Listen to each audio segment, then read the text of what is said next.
Alright, we're back at the 45 John Deere, excuse me, A. What I've done is I've washed my oil bath out with some lacquer thinner. I've brazed up all the big holes. It still has a lot of pinholes, and now I'm going to tank coat it with some of this Northern fuel tank liner. You can find this stuff on, if you Google it, it's pricey. It's about $35 a quart shipped to you. I'm also going to fix those holes. You can see a little crack there where I brazed up the float bowl. I'm going to coat that too.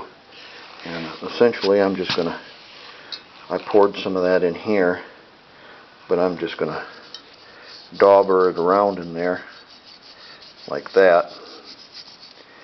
And maybe I'll probably do 2 coats on this, probably on both. And I'm just using a dauber, a throwaway dauber, and that way it'll give it a good lining. It'll stop the scale. Of course, I sandblasted both of these pieces beforehand, so nice and clean inside.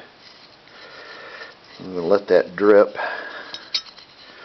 Come back here in a couple of days. It's kind of cold out, so come back in a couple of days and we'll zap it again.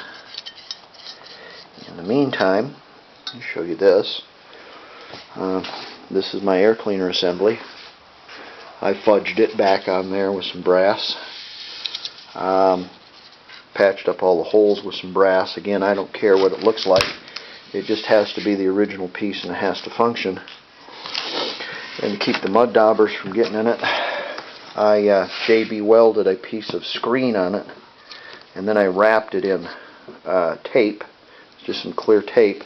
I'll pull that off after the JB weld dries. I doubled my screen on it. I folded one piece over on another.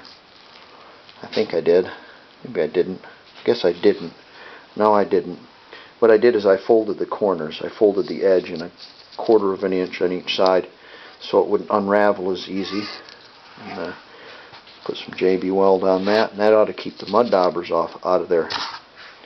So we're progressing along, and when I get this all done, I'll show you the finished piece. Probably tonight. It's awful cold out. I'll warm up the garage, and have to move the Trail 90 out of the way, and we'll have a look at the clutch. We'll take the clutch and the side cover off. I've got some suspicions about that, but that's probably full of crud. And I want to look at the bearing on like the big gear. There's like a secondary gear. I'll show you when we get to it next. That'll be the next video.